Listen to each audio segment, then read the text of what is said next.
Baiklah Bapak Ibu Saudara, salam sejahtera bagi kita semua. Selamat kita berjumpa kembali dalam channel Paulus Pinonto Antirayo di program Menang Bersama Yesus. Saat ini saya akan menemani Bapak Ibu Saudara dalam beberapa waktu ke depan.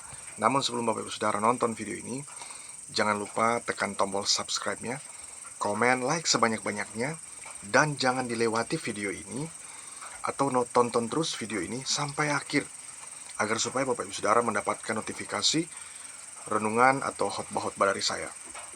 Dan terima kasih kepada Bapak Ibu Saudara yang sudah subscribe channel ini.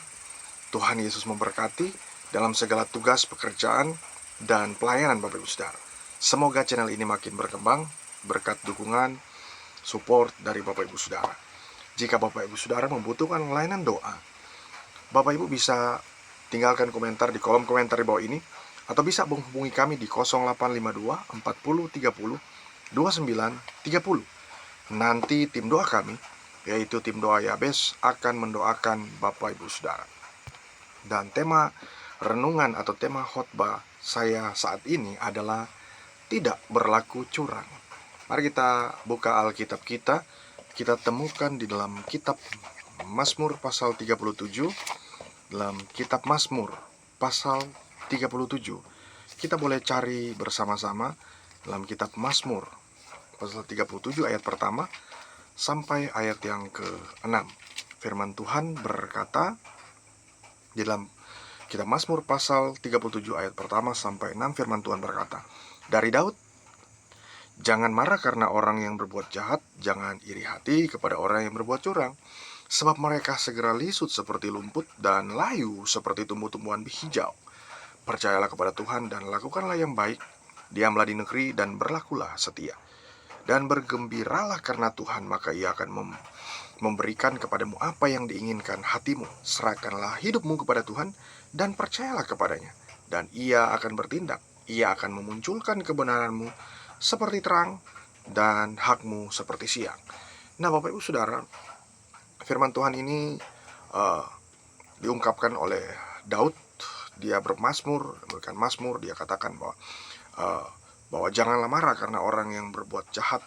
Nah, kadangkala kita sering terpancing dengan orang yang berbuat jahat, ya, lalu kemudian kita marah. Padahal firman Tuhan katakan, berlakulah setia, serahkanlah hidupmu kepada Tuhan, dan lain sebagainya. Nah, Bapak Ibu Saudara, di sini ada beberapa cara agar supaya kita tidak berlaku curang. Karena pada dasarnya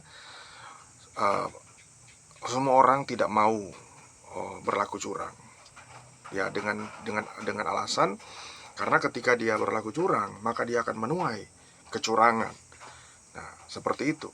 Nah, makanya Daud pun berkata bahwa jangan marah karena orang yang berbuat jahat, jangan iri hati kepada orang yang berbuat curang. Sehingga kalau kita lihat di sini cara yang pertama agar kita tidak berlaku curang, kita lihat di ayat yang pertama. Ya, jangan iri hati kepada mereka yang berbuat curang. Firman Tuhan katakan, ya, di ayat pertama, jangan iri hati kepada orang yang berbuat curang. Kadang-kala kita iri hati dengan orang yang berbuat curang lalu kemudian sukses. Ya, mereka sepertinya meraih mimpi-mimpi mereka. Mereka seolah-olah meraih kesuksesan mereka. Mereka seolah-olah menunjukkan bahwa mereka adalah orang-orang yang berhasil dalam hidup mereka. Tetapi sebenarnya, ya, Daud sangat mengerti, sangat memahami dengan hal-hal ini, di mana dia beberapa kali mendeskripsikan, menjelaskan tentang orang-orang yang kelihatannya mereka gemuk dan segar, tapi kemudian tiba-tiba mereka tergelincir. Nah, sehingga kalau kita perhatikan cara pertama ini harus kita miliki, yaitu jangan iri hati kepada mereka yang berbuat curang. Jangan juga kita ikut-ikutan. Nah, karena kita melihat mereka, loh kok mereka tuh curang, tapi kemudian kok bisa mereka sukses, lalu kita ikuti mereka. Nah, ini adalah hal yang salah, ya, yang keliru. Bagi orang percaya harus tidak berbuat curang, ya. Jangan iri hati. Nah, kadangkala kita tuh iri, lalu kemudian kita ingin bersaing juga, padahal yang kita lakukan adalah kita juga sama seperti mereka berbuat curang juga. Nah, ini yang diingatkan oleh Raja Daud, bahwa jangan iri hati kepada mereka yang berbuat curang.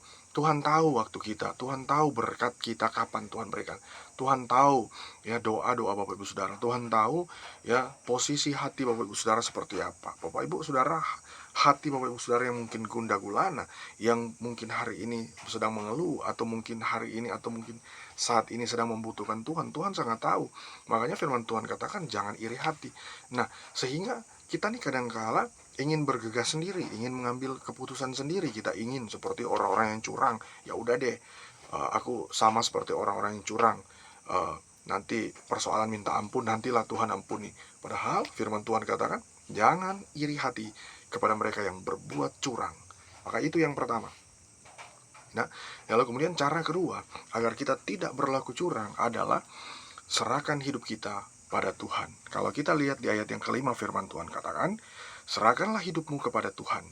Ya, serahkanlah hidup kita kepada Tuhan, lalu kemudian dan percayalah kepadanya. Nah, firman Tuhan ini mengingatkan kita juga bahwa kadangkala kita begitu khawatir dengan apapun juga. Kadangkala kita begitu khawatir dengan hal kebutuhan. Ya, sehingga firman Tuhan katakan, serahkanlah hidupmu pada Tuhan. Kadangkala kita masih memikirkan anak kita, bagaimana mengsekolahkan dia, bagaimana memberikan dia masa depan yang baik, bagaimana bahkan kita memberikan alasan-alasan yang klasik ini kepada Tuhan. Kita katakan bahwa Tuhan, bagaimana mungkin anak saya akan memiliki kesuksesan, bagaimana mungkin anak saya akan berhasil, bagaimana anak saya akan menjadi orang yang luar biasa kalau aku sendiri nggak punya kemampuan untuk menyekolahkan dia, nggak punya kemampuan untuk memberikan dia berkat-berkat untuk mendorong mereka memberikan. Tapi Bapak Ibu Saudara, Tuhan tahu keterbatasan Bapak Ibu Saudara. Setidaknya Bapak Ibu Saudara sudah memberikan yang terbaik buat anak-anak Bapak Ibu Saudara. Nah, dengan apa? Dengan kita serahkan hidup kita pada Tuhan. Kita serahkan semua keluarga kita, kita serahkan anak kita, serahkan masa depan mereka. Bicara tentang serahkan hidup berarti bukan hanya berbicara tentang masa depan mereka. Berbicara tentang hidup berarti berbicara tentang semua eksistensi yang terkait, yang terhubung dengan mereka, ya, dengan eksistensi, dengan kehidupan kita, ya. Kita serahkan bukan hanya tentang perekonomian kita kepada Tuhan. Kita serahkan sepenuhnya kepada Tuhan. Apa yang menjadi milik kita serahkan kepada Tuhan. Ya, mungkin kita hanya memiliki hati. Tuhan, aku nih orang nggak punya, tapi ini aku punya hati yang terbaik, aku berikan kepada Tuhan. Dan di situ Bapak Ibu Saudara, Tuhan akan memberkati Bapak Ibu Saudara. Ya, dengan apa? Dengan tidak berlaku curang, dan kita serahkan hidup kita kepada Tuhan, dan Tuhan akan turut bekerja untuk mendatangkan berkat yang besar bagi Bapak Ibu Saudara. Mungkin Bapak Ibu Saudara kemudian, ya, kadang nih kita begitu cepat menyerah ketika kita mulai menjalani hidup kita. Kadang ketika kita kelihatannya, loh kok Tuhan nggak berkati saya, kenapa Tuhan nggak menunjukkan berkat-berkat Tuhan. Saya ini udah doa dari hari Senin sampai hari Sabtu ataupun sampai Minggu. Aku ini udah berdoa dalam satu minggu 7 kali. Aku tuh udah benar-benar menyerahkan hidupku kepada Tuhan. Masalahnya Bapak Saudara, Tuhan juga bukan hanya memberikan kita, ya, cara-cara seperti berdoa. Tuhan juga ingin agar supaya kita memiliki sifat-sifatnya Yesus, yaitu sabar, ya, sabar dalam ketekunan. Sehingga apa? Sehingga ketika kita serahkan hidup kita pada Tuhan, maka Tuhan akan melakukan perkara yang besar. Tuhan akan memberikan kita berkat yang luar biasa, dan kita akan bergembira, kita akan menikmati hari-hari hidup kita bersama dengan Tuhan. Itu cara kedua. Cara ketiga adalah percaya kepada Tuhan. Ayat yang kelima firman Tuhan katakan, dan percayalah kepadanya dan ia akan bertindak. Bapak Ibu Saudara, bagaimana Tuhan akan bertindak? Percaya kepada Tuhan. Kadangkala kita belum melihat Tuhan bertindak. Kadangkala kita belum melihat pertolongan Tuhan. Kita belum melihat, tidak ada tanda-tanda pertolongan Tuhan. Tidak ada mujizat-mujizat yang terjadi. Bahkan tidak ada hal-hal yang menyangkut dengan perkara-perkaranya Tuhan. Tetapi sebenarnya kalau kita juga percaya kepada Tuhan, firman Tuhan katakan dengan setia bahwa Tuhan akan melaksanakannya, dan firman Tuhan katakan ia akan bertindak. Kadangkala kan, ya, ketika kita sudah mulai menjalani hari-hari hidup kita, bukan berarti kita itu hidup enak-enak selalu ada di fase kenyamanan, fase atau zona-zona nyaman, zona-zona kebaikan semua. Tapi ada kadangkala kita diizinkan atau diluaskan oleh Tuhan, kita menemukan sepertinya jalan-jalan ini jalan-jalan yang kita pikir itu nggak benar. Kita pikir itu ini nggak mungkin ini dari Tuhan. Padahal Tuhan luaskan kita di situ agar supaya kita tidak berlaku curang, ataupun kita harus mampu menyerahkan diri kita, dan kemudian, ya, kita tidak mengikuti cara-cara kita sendiri. Ya, kita maunya harus percayai bahwa kalau kita ikut cara-caranya Tuhan, maka Tuhan akan memberkati kita juga. Dalam hal ini, sebagai orang-orang percaya kepada Tuhan, Tuhan akan memunculkan kebenaran kita seperti terang dan hak kita seperti siang. Dan Bapak Ibu Saudara, marilah kita tetap percaya kepada Tuhan dengan sungguh-sungguh lagi, maka Dia akan memberkati kita. Semoga video ini dapat bermanfaat bagi kita semua, dan Tuhan Yesus memberkati.